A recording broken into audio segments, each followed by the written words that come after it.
காவல்துறை அதிகாரிகள் நேற்று மாலை ஒரு செய்திக்குறிப்பை வெளியிட்டிருக்கிறார்கள். மது போதையில் வந்தவர்கள் தங்களை ஏதோ மது போதையில் செய்வது அறியாமல் அவர்கள் செய்தது போலவும் அவர்கள் மீது வழக்கு பதிவு செய்திருக்கிறோம் என்று சொல்லியிருக்கிறார்கள். இதில் எங்களுக்கு உடன்பாடு இல்லை. ஏனென்றால் அந்த டவுன்ஹால் பகுதி என்பது இதற்கு முன்பாக அவர் எம்பியாக இருந்த காலத்தில் குண்டுவெடிப்பு நிகழ்ந்த இடம் அந்த சிட்டிக்குள்ளே தான் இருக்குது, பக்கத்தில் இருக்குது.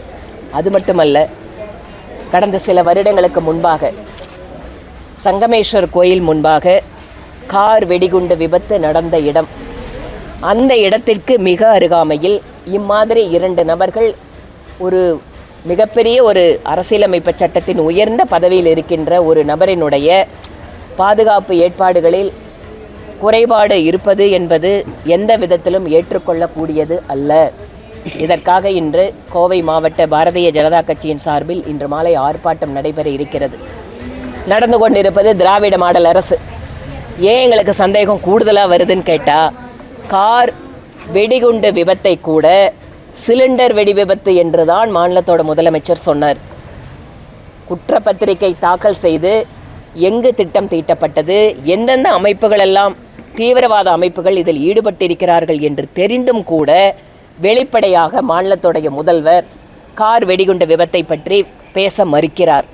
அதை இப்போது சிலிண்டர் விபத்து அப்படின்னு ஏதோ தற்செயலான விபத்து மாதிரியே தான் மூடி மறைச்சிட்ருக்காங்க.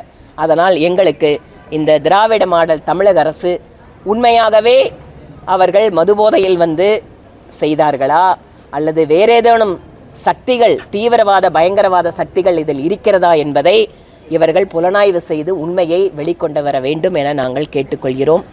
வழக்கம் போல மூடி மறைக்கின்ற வேலையில் ஈடுபடாமல் உண்மையான குற்றவாளிகளை அவர்கள் எந்த நோக்கத்திற்காக வந்தார்கள் என்பதை சரியாக கண்டறிந்து நடவடிக்கை எடுக்க வேண்டும் என்பதும் எங்கள் கோரிக்கை.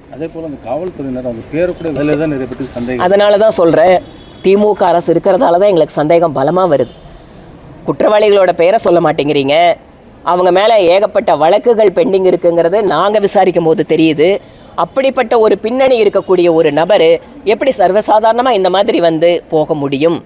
அதனால் இதுக்கு பின்னால் இருப்பவர்களை உண்மையான திட்டத்தோடு அதில் யார் வந்தாங்க என்னங்கிறத கண்டுபிடிச்சு மக்களுக்கு சந்தேகத்தை போக்க வேண்டியது அரசின் கடமை. ஒரு வைஸ் பிரசிடென்ட் வரும்போது இவ்வளோ கவனக்குறைவாக பாதுகாப்பு கொடுத்துறாங்க, இதே சிஎம் வரும்போதுன்னா பயங்கர பாதுகாப்பு கொடுக்குறாங்க. கரெக்டு. அதாவது ஒரு வைஸ் பிரசிடெண்ட்டோட, அதுவும் அவர் கிட்டத்தட்ட ஒரு 10 நிமிஷத்தில் அங்கே வர வேண்டிய இடம் எல்லாம் கம்ப்ளீட்டாக டிராஃபிக் க்ளோஸ் பண்ணி நீங்கள் உங்களை எல்லாத்தையும் 30 அடிக்கு தள்ளி உங்களை நிறுத்த வைக்கிறாங்க மீடியாவை. ஆனால் எவ்வளோ தைரியம் இருந்தால் இவங்க இது போவாங்க. அது போனது மட்டும் இல்லைங்க, காவல்துறை இந்த விஷயத்துலையே இவ்வளோ தூரம் வேறு மாதிரி இதை திசை திருப்பறதுக்காக முயற்சி பண்ணுறாங்களோங்கிற சந்தேகம் எங்களுக்கு இருக்குது. நன்றி.